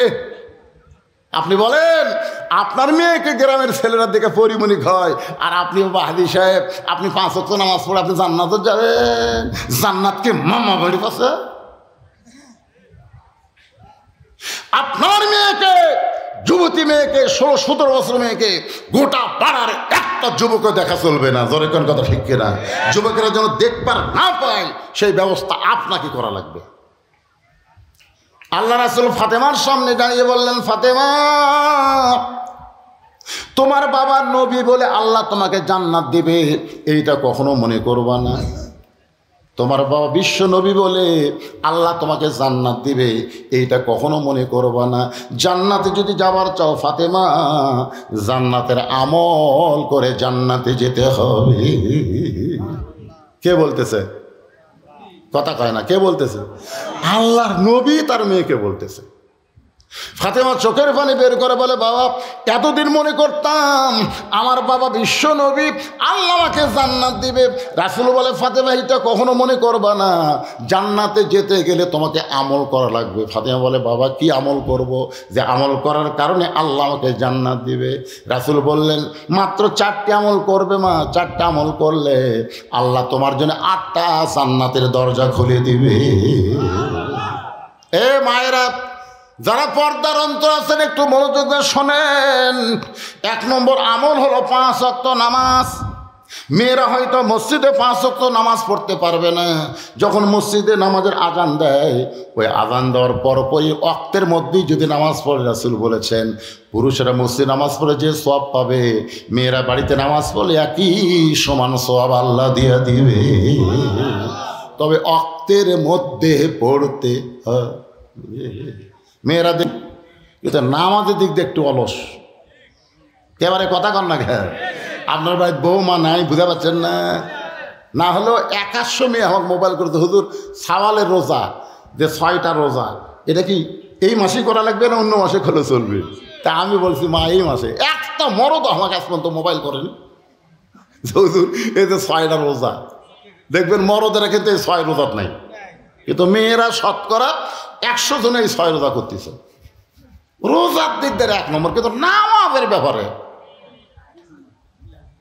মায়েরা শোনেন, 1 নম্বর হলো নামাজ, 2 নম্বর হলো রমজান মাসে রোজা, 3 নম্বর স্বামীর কথা মতো চলা, আর 4 নম্বর হলো সতীত্বের হেফাজত, পর্দা করা। ফাতেমা বললেন, বাবা এই 4টি আমলের মধ্যে সবচাইতে গুরুত্বপূর্ণ আমল কোনটা? রাসূল বলেন, ফাতেমা 24 ঘন্টার মধ্যে 5 বার নামাজ পড়লে হবে, 12 মাসের মধ্যে 1 মাস রোজা রাখলে হবে। স্বামী যখন কাছে থাকবে স্বামীর খেদমত করলেও চলবে, কিন্তু সতীর হেফাজত, পর্দা করা এর কোনো সময় নাই মা, এটা সব সময় করতে হবে। পর্দার কোনো সময় আছে নাকি? বুড়ি হলে দাদির গাঁত বোরকা আছে, লাতির গাঁত নাই। কে দাদি বোরকা পরছেন কেন? মরা লাগবি ভাই, বোরকা মরার জন্যে, অথচ নাতির গাঁত নাই। আপনারা বলেন আপনাদের গ্রামে কেউ যদি 50 বছর আমের গাছের গোড়াত বেড়া দেয়, একেবারে বেড়া কেন? গরু ছাগল যদি খায়, গরু ছাগল 50 বছর আমের গাছ খাবি? বেড়া যদি দিবার চাও ওই লকা পাতা বাড়াচ্ছে ওই গাছত বেড়া দাও। তার মানে বুড়ি মানুষের কোনো বোরকা লাগবে না, মরার পরে 5 কাপড় লাগবে না, কিন্তু যুবতী অবস্থায় বোরকা পর্দার মধ্যে থাকা লাগবে। আজকে দেখেন মরার পরে 5 কাপড়, তারপর খাটনি আবার চাদর দিয়ে ঢাকছে। বাংলার মুসলমান বুঝাইলো মেয়ে মানুষের পর্দা হলো মরার পরে, মরার পরে পর্দা না, যুবতী অবস্থায় পর্দা মেনেছে ফাতেমা। সবসময় আল্লাহর কাছে দোয়া করছে, আল্লাহ ফাতেমার মৃত্যু তুমি পর্দার মধ্যে দিও। আল্লাহ তাআলা তার দোয়া কবুল করেছে। যেই রাত্রে ফাতেমা দুনিয়া থেকে বিদায় নিবে, স্বামীকে বুকের মধ্যে নিয়ে বুকের মধ্যে মুখ ঢুকায় কান্না শুরু করে দিলেন। আলী বলে, ফাতেমা কান্দার কারণ? বলে, আল্লাহ তাআলা আজকে গভীর রাত্রে আমার মৃত্যু দিবে। এই খবর শোনার সঙ্গে সঙ্গে হয়তো আলী সাপ করে পড়ে যায়, গাছের গোড়া কাটলে গাছটা যেমন পড়ে তেমনি পড়ে গেলেন হযরত আলী ঘরের মাঝায়। মা ফাতেমা মুচকে মুচকে হেসে স্বামীর মাথাটা উরাতের উপরে নিয়ে কপালে একটা চুম্বন দিয়ে বলে, স্বামী গো, এমন করে আপনি কাঁদবেন না, এ দুনিয়াতে আসলে যাওয়া লাগবে। জোরে কোন কথা ঠিক কি না? আল্লাহ আমার দোয়া কবুল করছে গো, আল্লাহ আমার দোয়া কবুল করছে। কিন্তু আপনার জন্য 3টা দায়িত্ব। 1 নম্বর দায়িত্ব হলো রাতের অন্ধকারে আমাকে দাফন করবেন। রাতের অন্ধকারে মৃত্যুবরণ করবার, দিনের বেলায় কবর দিবেন চলবে না। রাতের অন্ধকারে আমাকে দাফন করবেন। আমার 2 নম্বর চাওয়া হলো আমার লাশটা খাটনিতে তুলবেন না। কারণ আমি হিসাব করে দেখলাম 4 জন মানুষ খাটনি কান্দে নিবে, এমন 4 জন পুরুষ ফাতেমার দুনিয়াতে নাই। মেয়ে মানুষ মারা গেলে সব মানুষকে তার খাটনি কান্দে নিবে পারবে? এজরজন পারবে? ফাতেমা বলতেছে, আমার বাবা যদি দুনিয়াতে থাকতো, মরা মেয়ের লাশের খাটনি বাবা কান্দে নিবার পারতো। আমার হাসান হোসেন যদি বড় হইতো, মায়ের লাশের খাটনি কান্দে নিবার পারতো। আমি দেখলাম আমার বাবা 6 মাস আগে দুনিয়া থেকে চলে গেছে। হাসান হোসেন এত ছোট, একজনের বয়স হলো 4 বছর, একজনের বয়স হলো 5.5 বছর। ছোট 2 বাচ্চা মায়ের খাটনি কান্দে নিবার পারবে না। আপনি শুধু আমাকে কান্দে করে নিয়ে ওই জান্নাতুল বাকির পূর্ব দিকে সবুজ রঙের একটা বাতি জ্বলতেছে, ওই বাতি পর আমাকে দাফন করবেন। আমার কোনো জানাজার ব্যবস্থা লাগবে না। সুবহানাল্লাহ, করে কন না খান। বিশ্ববিখ্যাত আলেম হযরত আলী চমকে করে বলতেছে, ফাতেমা এইটা কেমন কথা? তোমার জানাজা লাগবে না, তুমি কি দোয়া চাও না? ফাতেমা বলতেছেন, কি দোয়া? লক্ষ লক্ষ মানুষ যদি বলে ফাতেমা ভালো, আর আপনি যদি বলেন ভালো না, ওই দোয়াতে ফাতেমার 1 তিল পরিমাণ লাভ হবে না। আর দুনিয়ার তামাম মানুষ যদি বলে ফাতেমা খারাপ, আর আপনি যদি বলেন ফাতেমা ভালো, এই স্বামীর একটা দোয়াতে ফাতেমার 8টা জান্নাতের দরজা খুলে গেল। তাহলে বইয়ের দোয়া কার দরকার? কথা কয় না কেন? কার দোয়া? আর আমাদের গুলা খালি লব উল্টা কয়, খালি তুমি আমার দেখতে পারো না। গোটা হারিয়ে গেছে, খুঁজে দেখো আমার বিরুদ্ধে কেউ নেই। কিন্তু গোটা পাড়ার লোক তো ভালোবাসে। এই মেয়া, এই আপনারা বলেন তো, মেয়ে মানুষের মন জোগান লাগবে কার? পাড়ার লোকের না স্বামীর? কেবল এই ওয়াজকে আপনাকে বিরুদ্ধে হচ্ছে তো হোহা করেন না। অধিকাংশ নারীরা নিজের স্বামীর মন জাগায় না, রাস্তার মানুষের মন জোগাবার চাই। যখন কথা ঠিক না?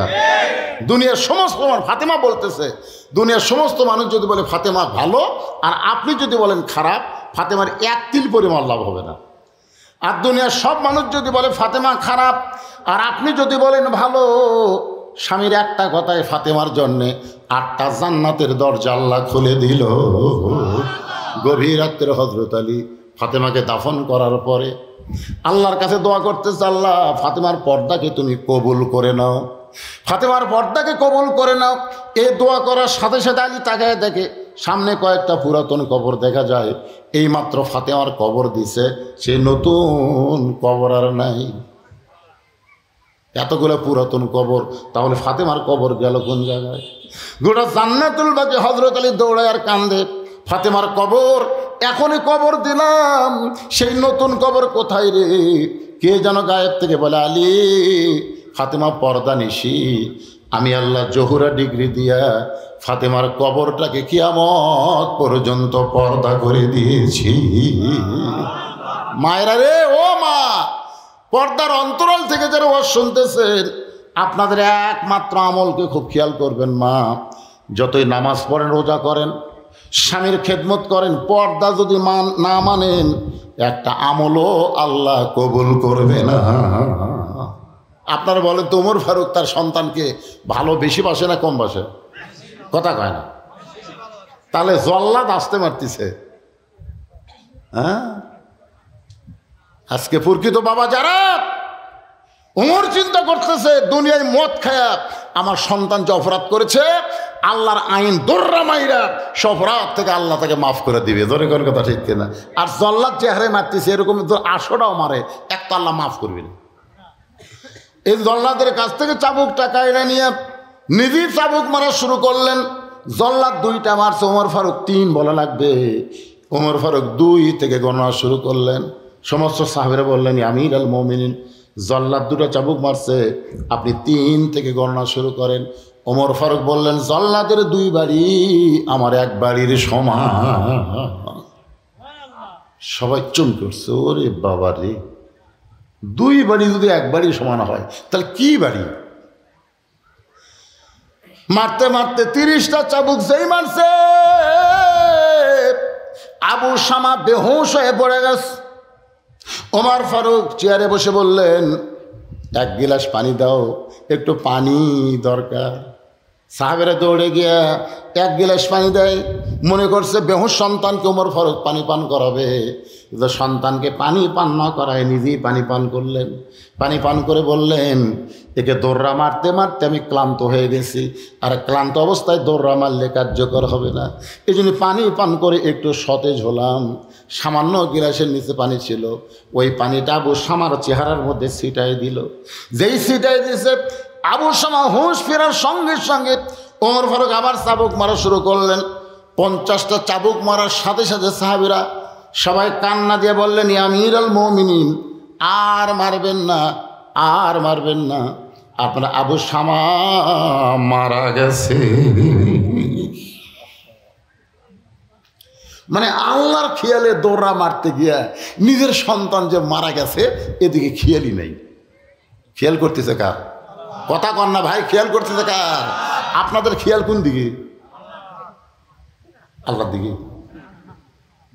আল্লাহর দিকে যদি বাংলার মুসলমানের খেয়াল থাকতো তাহলে বাংলার মুসলমান বাতিলের সাথে আপোষ করতো না। আজকে আমরা জীবন বাঁচান ফরজ মনে করছি। জীবন বাঁচান ফরজ হুজুর, জীবন বাঁচান ফরজ। সত্যি করে বলেন তো, জীবন বাঁচানো ফরজ না ইমান বাঁচানো ফরজ? তাহলে খেয়াল করতে হবে কার? আসরের নামাজ পড়ে জমির ধান দেখবার গেছে, ধান দেখবার যায় দেখে উপর জমির পানি চলমল করতেছে, নিচে ওর জমির পানি নেই। এত পানি উপর জমি, ধামারটা নাই। চারিদিকে থাকে কেউ নাই, আস্তে করে বসে হাত দিয়ে আল কাটছে, একটা ওই পানি দিয়ে হাত ধোছে, ধুই আবার উঠে চারিদিকে তাকায় বলতেছে আলহামদুলিল্লাহ, কেউ দেখেনি। আপনারা বলেন তোর খেয়াল কোন দিকে? আজকে আপনাদের খেয়াল কোন দিকে? আমার এলাকার এক হুজুর বলছে, হুজুর ভালো মতো দোয়া করবেন যদি ইমামতি রক্ষা করবার চান। হুজুরকে দোয়া ভয়ের ঠেলায় দোয়া করতেছে, রব্বানা আতিনা ফিদ দুনিয়া হাসিনা ওয়া ফিল আখিরাতি হাসানা ওয়া কিনা আযাবান নার। মানে ভয়ের ঠেলায় রব্বানা আতিনা ফিদ দুনিয়া হাসিনা, বুঝলে, দুনিয়া হাসিনা আখিরা হাসানা। খেয়াল কোন দিকে? এই কথা কন না কেন, খেয়াল কোন দিকে?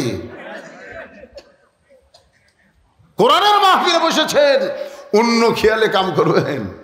হাদিস আছে বিস্তারিত, হুজুরি কলব ব্যতীত করছেন কালো নামাজ তোর হবে না। তবে কেন গাও জোয়ারি, মানুষকে দেখাও নামাজ পড়ি, ও তোমার সিদ্ধ বিদে সুফসল ফলে না। আজও কেন আল্লাহর নামাজ ধরতে পারলা না? আল্লাহ কয় নামাজের জোরে ফায়েসা কাজ যাবে দূরে। পাক কোরআনে রয়ে আছে ঘোষণা, এখন আকাম কুকাম নামাজ রোজা একসাথে বান্ধিয়া বোঝা, জাহান্নামে দিয়া সরওয়ানা। আজও কেন আল্লাহর নামাজ ধরতে পারলা না? সমস্ত সাহাবীরা কান্দার বলে, ইয়া আমিরুল মুমিনিন, আর মারবেন না, আর মারবেন না। আবু শামা দুনিয়া থেকে বিদায় হয়ে গেছে। সঙ্গে সঙ্গে হযরত ওমর হাঁটু গেড়ে বসে সন্তানের শরীরের দিকে তাকায় দেখে অনেক জায়গা কেটে রক্ত বের হয়ে গোটা দেহ রক্তাক্ত হয়ে গেছে। এতক্ষণ যে মারছে দেহ কাটা রক্ত বের হয়েছে, ওদিকে ওমরের খেয়াল নাই। কিন্তু যেই মাত্র শুনছে সন্তান মারা গেছে, তখন সন্তানের সামনে হাঁটু গেড়ে বসে সন্তানের থুতুনির তলা হাত দেয়া বলে, বাবা, দুনিয়ার সমস্ত মানুষ বলবে ওমর বড় নিষ্ঠুর, তার সন্তানকে দৌড়া মারতে মারতে হত্যা করেছে। কিন্তু বাবারে, আমি তো জানি আমি নিষ্ঠুর না, আমি তোকে জান্নাত পাওয়ার আশায় দৌড়া মারছি বাবা। দুনিয়ার সমস্ত মানুষ জানবে ওমর নিষ্ঠুর, কিন্তু আমি তোরে দৌড়া মারছি, দুনিয়ার কষ্ট তুই সহ্য করতে পারবি বাজান, জাহান্নামের আগুন তুই কেমনে সহ্য করবি? এই দিনে তোর খেয়াল অন্তর থেকে বের করে দিয়া আমি আল্লাহর খেয়ালে চাবুক মারছি। দুনিয়া থেকে বিদায় নিয়েছিস আবু শামা রে, নবীর সাহাবীরা। আবু শামা দুনিয়া থেকে বিদায় নেওয়ার পরে 5টা কাজ, ওরে বলেন কয় কাজ? 1 নম্বর কাজ হলো কবর খোঁড়া। তোমরা কেউ কেউ আবু শামার জন্য কবর খোঁড়ো। আমরা মরে যাওয়ার পরে প্রথম যে কাজটা আমাদের, সেই কামটা হলো কবর। জোরে বলেন নাম কি? 3 তলা 4 তলা। একজনে কি বলবে হুজুর ওই যে 3 তলা এত সুন্দর করে বানাইছে, মরে গেছে, আমরা 3টা দিন এই 3 তলার মধ্যে রাখবার চাই? কেউ বলবে? কবর খনন করে। এই জন্য রাসূল বলেছেন যখন কোনো মুসলমান মারা যাবে ওই মুসলমানের কবর কোনো বেঈমান করতে পারবে না, মুসলমানের কবর করতে হবে মুসলমান। এই জন্য নামাজি ব্যক্তি মারা গেলে তার কবর বেনামাজি খোঁড়া যাবে। আপনাকে এলাকার কবর কারা খোঁড়ে? নামাজরাই খোঁড়ে। হ্যাঁ, খুব ভালো। আপনারা আমার এলাকার কেউ মরলে ওরাই 5 জন, ওরা গোটাল এলাকা চুক্তি লিতে, কেউ মরলি ওরা। এখন বাপ মরছে, ছেলের কাছে বলতেছে তোমরা বাবার কবর খোঁড়ে যাচ্ছি, 5 প্যাকেট সিগারেট দাও। এখন 5 প্যাকেট সিগারেট দিছে, ওরা 5 জন 5 প্যাকেট লিয়া গোরস্থানত গেছে। যাই কোদাল মারতেছে ওর মুখে তো সিগারেট, যাই কবর সমান করতেছে ওর মুখে তো একটা, যাই মাটি তুলতেছে ওই টান মারতেছে একটা। 5টা যদি সিগারেট ধরে ওই গোরস্থানত কোনো ফেরেস্তা থাকবি? সব ফেরেস্তা রাস্তা। আল্লাহ কাইকেরে গোরস্থান বাদ দিলে কেন? আল্লাহ যে হারে বিড়ি খাচ্ছে ওই দিক দিয়ে কেমনে যায়? কারণ ফেরেস্তারা দুর্গন্ধ সহ্য করতে পারে। নামাজি ব্যক্তিরা কবর খুঁড়বে, মুয়াজ্জিন গোসল করায় দিবে। পৃথিবীর মধ্যে সবচাইতে দামি মানুষ হলো মুয়াজ্জিন। আমরা দাম দেই বা না দেই, কিন্তু মুয়াজ্জিনের দাম কম না বেশি? রাসূল বললেন বেলাল তুমি একটু আমার কাছে আসো। বেলাল যখন নবীর কাছে আসলেন, নবী বলেন বেলাল রে তুমি আমার পাশাপাশি দাঁড়াও। বেলাল নবীর পাশাপাশি দাঁড়াইলে আল্লাহ রাসূল বলে বেলাল তুমি তো আমার চাইতে অনেক খাটো। বেলাল বলে রাসূল আল্লাহ আপনি হলেন ইমাম, আমি হলাম মুয়াজ্জিন, আপনার চাইতে খাটো হয় তো ভালো। রাসূল বলে বেলাল রে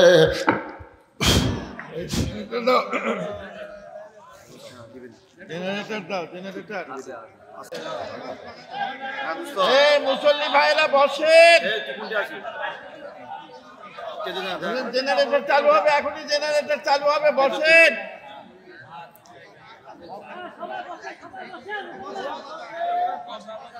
দেরি করতেছে কেন? কই জেনারেটর লোক করে না কই? এই যে ডেকোরেটর কায়াটার কোথায়? ওইখানে বসে আছে। কোন জায়গায়? এই চালু করে না কেন বেশি?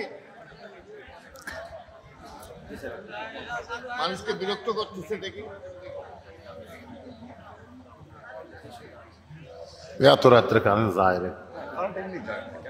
হ্যাঁ সেটাই তো, 12:15 বাজে।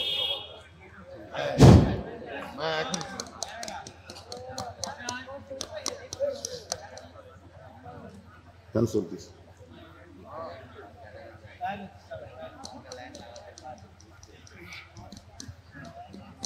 দাও দাও।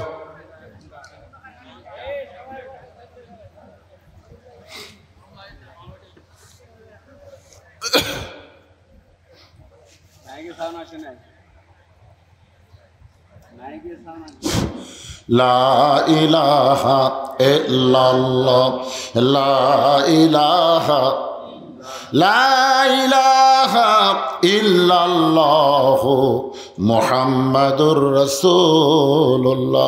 আল্লাহ রাসূল বলে বেলাল দুনিয়াতে তুমি আমার চাইতে খাটো হতে পারো, কিন্তু হাসরের ময়দানে মুয়াজ্জিন হওয়ার কারণে আল্লাহ তোমার মাথাটা উপরে রাখবে। সুবহানাল্লাহ জোরে কন। এমনকি বেলাল শুধু মাথায় উপরে থাকবে না, আল্লাহ তোমাকে এমন একটা টুপি পরায় দিবে যেই টুপির আলোটা পূর্ণিমার চাঁদের চাইতেও আলোকিত হয়ে যাবে। সে মুয়াজ্জিন গোসল করাই দিবে।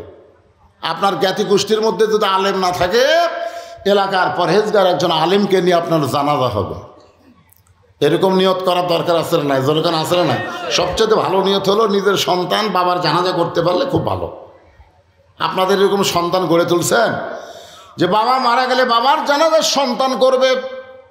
আল্লাহর বান্দারা যতই কিছু করেন, নিজের সন্তান জানাজা করে যখন কবরের পাশে গিয়ে বলবে রব্বির হামহুমা কামা রব্বায়ানি সগীরা, আল্লাহ চোখের পানি দেখে বাবার জীবনের গুনাহ মাফ করে দিবে। ওমর ফারুক বললেন, 5টা কাজের মধ্যে একটা কাজ শুধু তোমরা করো, আবু শামার জন্য কবর খোঁড়ো, আমি নিজে আবু শামারে গোসল করায় দিব। ওমর ফারুক বললেন, আমার সন্তানকে আমি গোসল করায় দিব, আমার সন্তানকে আমি কাফনের কাপড় পরায় দিব, আমার সন্তানের জানাজার নামাজ আমি পড়াবো, আমার আবু শামাকে নিজের হাতে কবরে নামায়া দিব। এখানে কয়টা কাজ দেখলেন? 1 নম্বর কাজ কি? কবর খনন করা। 2 নম্বর, আমার সন্তানকে আমি গোসল করায় দিব। 3 নম্বর, আমার সন্তানকে আমি কাফনের কাপড় পরায় দিব। 4 নম্বর, আমি নিজে জানাজার ইমামতি করব। আর 4 নম্বরে আমি তাকে কবরের ঘর নিজের হাতে নামায় দিব। কবর খনন করার পর ওমর ফারুক তার সন্তানকে গোসল করাচ্ছেন। নিজে কেন গোসল করাচ্ছেন? কারণ কত জায়গায় চাবুক মারছে, আল্লাহর খেয়ালে এগুলো দেখতে পারে নাই, কিন্তু গোসল করাবার গেলে বাবার কিন্তু সব দেখতে পাবে। আর সন্তানকে গোসল করাতে গিয়ে বাবার চোখের পানি যদি বের হয়, ওই চোখের পানির ওসিলায় আল্লাহ সন্তানকে মাফ করে দিবে। সন্তানের মাফের জন্য দোয়া করে বাবা কানলে এই দোয়াকে আল্লাহ ফিরাই দিবে, যেরকম ফিরাই দিবে। নিজের সন্তানকে কাফনের কাপড় পরায় জানাজার ইমামতি করতেছে, সন্তান মারা গেছে, বাবা ইমাম, সন্তান হলো লাশ আর বাবা হলো ইমাম। এরকম জানাজ আমাদের বাংলার জমিনে হয়েছে। আল্লামা সাইদি হুজুর হলো ইমাম আর রফিক সাইদি হলো লাশ। যেরকম ঠিক কি না? আল্লামা সাইদি হুজুরের একটা ছেলে রফিক সাইদি, ও আগে মারা গেছিল। মারা যাওয়ার পরে তিনি প্যারোলে মুক্তি পেয়ে সন্তানের জানাজার নামাজ পড়ালেন। ওই জানাজায় আমরা দেখেছি কিভাবে বাবা কান্দে সন্তানের জন্যে। আবার বাবার লাশের জানাজা আমি নিজে পড়াইছি। আমার বাবা মারা গেল, আমি আমার বাবার জানাজার নামাজ পড়াইলাম। আমি জীবনে বহু মানুষের জানাজা পড়াইছি, 5 থেকে 6 মিনিটের মধ্যে জানাজা শেষ হয়ে যায়। কিন্তু আমার বাবার জানাজা যেদিন পড়লাম সেদিন কিন্তু তড়িঘড়ি করে জানাজা শেষ হয় নাই। কারণ শুধু দোয়া পড়ি না, দোয়ার সঙ্গে সঙ্গে আমার চোখ দিয়ে দর দর করে পানি পড়লো। ফেরেশতা বলে, আল্লাহ এই হুজুর জীবনে কত মানুষের জানাজা পড়ালো, খালি দোয়া পড়ছে, দোয়ার সঙ্গে পানি বের হয় নাই, আজকে দোয়াও পড়ে পানিও পড়ে। আল্লাহ বলে, ফেরেশতা তোদের তো বাপ মানায়, তোরা কেমনি বুঝবি? কোনো সন্তান যখন বাবার জানাজা করে আর বাবা যখন সন্তানের জানাজা পড়ায়, চোখের পানির ওসিলায় বাবা আল্লাহ সব কিছু মাফ করে দেয়।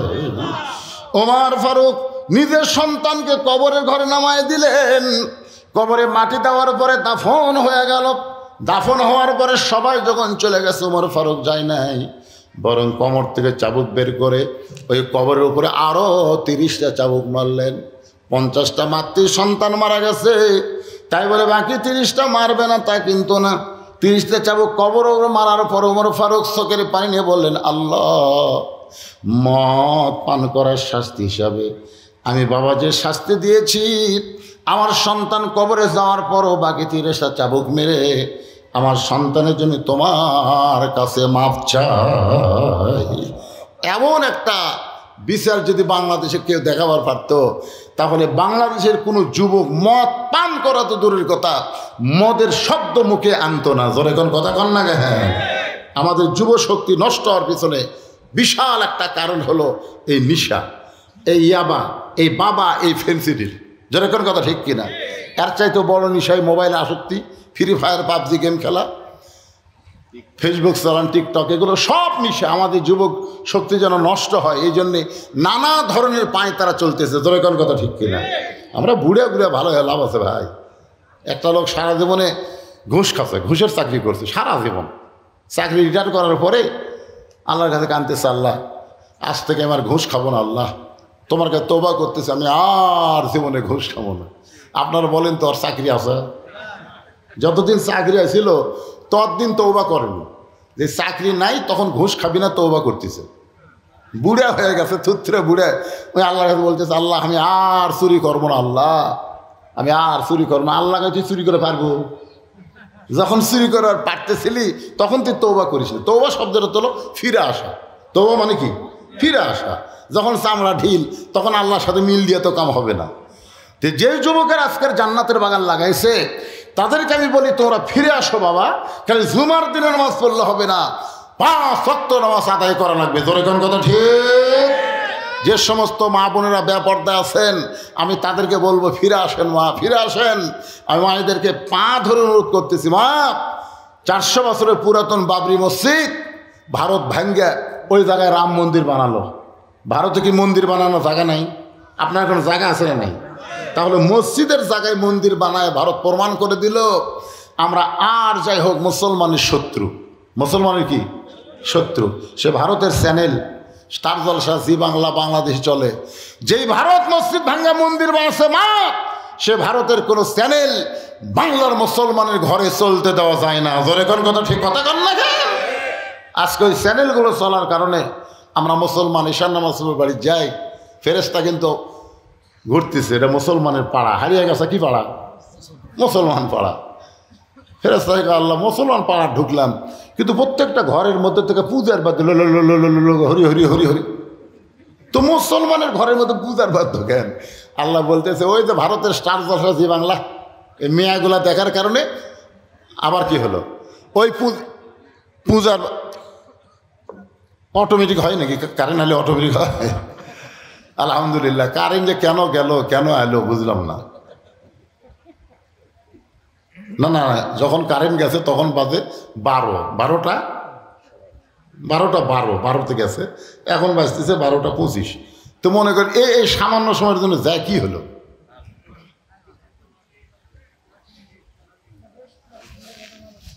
যাই হোক, আমাদের দেশের কারেন্ট মোটামুটি স্বাভাবিক হচ্ছে।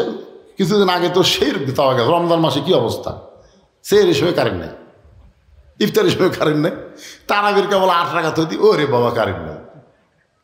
কি একটা বেয়া অবস্থা ছিল। মোটামুটি আজকে এখানে আসার পর থেকে আমি সন্ধ্যার সময় আসছি, এ পর্যন্ত কারেন্টই যায়নি। এবং আজ শেষের দিকে সে কারেন্ট গেল, মোটামুটি কারণ একটু ভালো হয়েছে নাকি কম? হ্যাঁ, যাই হোক, কঠিন তাপদাহ চলতেছে, কঠিন গরম চলতেছে। এই কঠিন গরম এবং তাপদাহের ভিতরে আজকে আপনারা এই জান্নাতের বাগানে এসে যুবকদেরকে উৎসাহ দিয়েছেন সভাপতি, উৎসাহ দিয়েছেন প্রধান অতিথি। কোনো মাহফিলে সভাপতি প্রধান অতিথি শেষ পর্যন্ত থাকে না। তা আজকে ইনশাআল্লাহ মাশাআল্লাহ 2 ধরনের আছে। আমরা সবাই যুবকদের জন্য তওবা ফিরে আসার জন্য বলতেছি, যারাই মাহফিল করেছো তারা আজ থেকে 5 ওয়াক্ত নামাজ ধরো। মা বোনদের তওবা হলো পর্দার মধ্যে ফিরে আসো। তওবা হলো স্টার জলসা, জি বাংলা চিরদিনের বয়কট করে দাও। মান তাশাব্বা বিকওমিন ফাহুয়া মিনহুম, যে যাকে অনুসরণ করে মহব্বত করে তার সঙ্গে তার হাসর নাসর হয়। আমার মা বোনদের জন্য বলবো, মা আল্লাহর হস্তে এই ভারতের চ্যানেলগুলো আপনারা বাদ দেন, আর ইসরায়েলি পণ্য বয়কট করেন। ইসরায়েল হলো মানবতার মহান শত্রু। ফিলিস্তিনি শিশু বাচ্চাদেরকে তারা হত্যা করতেছে। 20,000-এর বেশি শিশু বাচ্চা, 4 বছর, 5 বছর, 3 বছরের বাচ্চাকে ওরা হত্যা করেছে। ওরা মানবতার মহান দুশ্মন। ওদের কোনো পণ্য বাংলার জমিনে আমরা কিনবো না। ধরে কোন কথা ঠিক কিনা? এইটুকু আপনি করলে আল্লাহ হয়তো এই ওসিলায় আপনাকে মাফ করতে পারে। আমরা পানির জন্য দোয়া করব, সবাই ইস্তেগফার পড়েন। আস্তাগফিরুল্লাহ আল্লাযী লা ইলাহা ইল্লা হুয়াল হাইয়ুল কাইয়্যুম ওয়া আতুবু ইলাইহি লা হাওলা ওয়ালা কুওয়াতা ইল্লা বিল্লাহিল আলিয়্যিল আযীম। আল্লাহুম্মা সাল্লি আলা মুহাম্মাদ, আল্লাহুম্মা বারিক আলা মুহাম্মাদ। আচ্ছা, যুব সমাজের প্রতি বছর তারা কোরআনে মাহফিল করবে। কেউ যদি সদস্য হন, এখানে আদায় নাই, সদস্য হন তাহলে হতে পারবেন। সদস্য হওয়ার নিয়ম কি? নিয়ম হলো যেটা দিয়ে ইয়া করবে, আমাদের এখানে রিসিভ আছে, কেউ যদি টাকা দেয়। আচ্ছা আচ্ছা, তখন রিসিভ আছে। বছরে মনে হয় 1000 না 500? 500, 1000 আপনি একটা সদস্য হবেন। বছরে একবার দিবেন, সদস্য হবেন। আর এই কোরআনের মাহফিলের সদস্যদেরকে আল্লাহ তাআলা জান্নাতি সদস্য হিসেবে কবুল করুন। জোরে করে আমিন। সাইটে স্লিপ আছে। এই টাকা দিয়ে যেটা ইয়া হয়, আমরা গরিব দুঃখী, হ্যাঁ, গরিব দুঃখীদের, অসহায় মানুষদের মধ্যে ওনারা বন্টন করেন। হ্যাঁ, গরিব দুঃখী যারা, অনেক বিধবা, আবার অনেক মেয়ে বড় হয়ে যাচ্ছে, বিয়ে দেওয়া যাচ্ছে না, অসহায় মানুষদের সহায় দেওয়ার জন্য এর একটা, হ্যাঁ, ঈদের দিন লাচ্চা, সেমাই, চিনি এবং শীতের কাপড় চোপড়, কম্বল এই যুব সমাজ থেকে বিতরণ করা হয়। মানবতার মহান কাজ তারা করতেছে, এই জন্য তাদের দোয়া করা দরকার এবং তাদের সামিল হওয়ার জন্য সদস্য দরকার, কি বলেন? কথা বলেন? হ্যাঁ, হবেন আপনারা সবাই ইনশাল্লাহ। 500 টাকা কমপক্ষে, 1000 টাকা দিবেন, অসুবিধা নেই। আচ্ছা, এখানে সভাপতি সাহেবের নাতনি খুবই অসুস্থ, 5 বছর একটা ছোট্ট নাতনি। আল্লাহ এমন একটা মরণ বিধি তাকে দিয়েছে, রক্তের ক্যান্সার, ব্লাড ক্যান্সার। দোয়া দিয়ে আল্লাহ অনেক কিছুই, আমরা তার জন্য প্রাণ খুলে আজকে দোয়া করবো। আল্লাহুম্মা আমিন। আল্লাহুম্মা আনতাস সালাম ওয়া মিনকাস সালাম, তাবারাকতা ইয়া যাল জালালি ওয়াল ইকরাম। আল্লাহ তোমার যুব সমাজ আজকের এই জান্নাতের বাগান লাগাইছে। তোমার হাজারো বান্দা বান্দিরা আরামের বাড়ি, ঘুমকে, ফ্যানের বাতাসকে বাদ দিয়া কঠিন গরমের ভিতরে জান্নাতের বাগানে বসে বসে আলোচনা শুনেছি। মেহেরবানি করে আজকের মাহফিল আমাদের সকলের হেদায়েতের জন্যে, নাজাতের জন্যে, জান্নাতের জন্যে আল্লাহ কবুল করো। এই মাহফিলের শুরু থেকে শেষ পর্যন্ত যত আলোচনা হয়েছে আল্লাহ, এর মধ্যে যদি ত্রুটি হয়, ভুল হয়, মাফ করে দিও। এর জাহাদিয়া মঞ্জুর করো। সোনার মদিনায় নবী পাকের রওজা মোবারকে কবুল করে নাও। তামাম আম্বিয়ায়ে কেরাম, আসহাবে কেরাম, তাবিনী কেরাম, তাবিনী কেরাম, তামাম পৃথিবীর মাটির নিচে যত মুমিন মুমিনা শুয়ে আছে আল্লাহ, সকলের ওয়া ফরিহাদ দিয়ে কবুল করো। আমরা যারা হাত তুলেছি আল্লাহ, আমাদের জনম দুঃখনী মা যাদের কবরে গেছে, ছোট্ট একটা শব্দ হলো মা, যাদের মা নাই তারাই বুঝতেছে। এই দরদের মা যাদের কবরে গেছে আল্লাহ, মেহেরবানি করে মায়ের কবর জান্নাতের টুকরা বানাও। বাবার বাড়িঘর সবই আছে, আমাদেরকে এতিম করে দিয়া, যেই বাবা এতিম হয়ে কবরে শুয়ে আছে আল্লাহ, মেহেরবানি করে বাবার কবরকে জান্নাতের টুকরা বানিয়ে দাও। আমাদের দাদা দাদি, নানা নানি, আত্মীয় স্বজন, শ্বশুর শাশুড়ি যাদের কবরে গেছে আল্লাহ, কবরবাসীদের মাফ করে দাও আল্লাহ। এই মাহফিল করতে গিয়া যারা শারীরিক সাহায্য করেছে, বুদ্ধি দিয়ে, অর্থ দিয়া আল্লাহ, চারিদিক দিয়ে সহযোগিতা করে যুবকদের মাহফিল করার ব্যাপারে উৎসাহ দিয়েছে আল্লাহ, তাদের সকলকে জান্নাতি মানুষ হিসেবে কবুল করে আল্লাহ। এই মাহফিলের সভাপতি, সহসভাপতি, সেক্রেটারি, কেশিয়ার আল্লাহ, যারা সদস্য তাদের সকলকে জান্নাতি কবুল করে নেন। আজকের মাহফিলের সম্মানিত সভাপতিকে আল্লাহ তুমি কবুল করো আল্লাহ। তার এক মাসুম বাচ্চার নাতনি আল্লাহ, 5 বছরের ছোট বাচ্চা আল্লাহ গো, কঠিন রোগ তুমি তাকে দিয়েছ আল্লাহ। আল্লাহ ইয়া শাফি আল আমরাজ, তোমার কাছে বলি মাবুদ, ওই ছোট বাচ্চাকে তুমি পুরোপুরি সুস্থতা দান করে দাও আল্লাহ। আজকের মাহফিলের প্রধান অতিথি কবুল করো, বিশেষ অতিথিদের আল্লাহ তুমি কবুল করো। অনেক মুরব্বী, হাজি সাহেব, আলেম সাহেব, ইমাম সাহেব, মুয়াজ্জিন সাহেব, যুবক, কচিকাচ্চা, পর্দার অন্তরালের মা বোনের আল্লাহ সকলকে কবুল করো। ফিলিস্তিন মুসলমানকে আল্লাহ হেফাজত করো আল্লাহ। আসমানের বালা আসমানে নিয়ে, জমিনের বালা জমিনে ডাবায় দাও আল্লাহ। তোমার আসমান থেকে রহমতের বৃষ্টি বর্ষণ করো আল্লাহ। আল্লাহ আল্লাহ তুমি রহম করো আল্লাহ। ফিলিস্তিন মুসলমানকে হেফাজত করো। জীবন দিয়েছে, শহীদের মর্যাদা দাও, আহত অবস্থায় সুস্থ করে দাও। ইহুদি ইসরায়েলের হাত থেকে বাইতুল মুকাদ্দাস আল্লাহ মুসলমানকে তুমি দিয়ে দাও আল্লাহ। পৃথিবীর যেখানে মুসলমান কষ্টে আছে আল্লাহ মুসলমানকে হেফাজত আল্লাহ। আল্লাহ হারিয়ে গেছে গ্রামের উপরে রহমত বরকতের দরজা খুলে দাও আল্লাহ। ফিলিস্তিন মুসলমানকে তুমি আসমানি থেকে খাবার দিয়ে দাও, রহমত বরকত দাও। আর কত কষ্ট করতেছে আল্লাহ, মানবতার জীবন তুমি সবই দেখতেছো আল্লাহ। তুমি কোরআনে বলেছো মা মিন দাব্বাতিন ফিল আরদি ইল্লা আলাল্লাহি রিজকুহা, পৃথিবীর এমন কোনো বিচরণশীল প্রাণী নাই যার রিজিকের ব্যবস্থা তুমি করনি আল্লাহ। আল্লাহ মুসলমানের প্রতি তুমি খাস রহমত করো আল্লাহ। সুবহান রাব্বিকা রাব্বিল ইজ্জাতি আম্মা ইয়াসিফুন ওয়া সালামুন আলাল মুরসালিন আলহামদুলিল্লাহি রাব্বিল আলামিন। জাল আখিরাতি কালিমাতুন ইনদাল মাউতি। সবাই পড়েন লা ইলাহা ইল্লাল্লাহু মুহাম্মাদুর রাসূলুল্লাহ সাল্লাল্লাহু আলাইহি ওয়াসাল্লাম। আসসালামু আলাইকুম ওয়া রাহমাতুল্লাহি ওয়া বারাকাতুহু।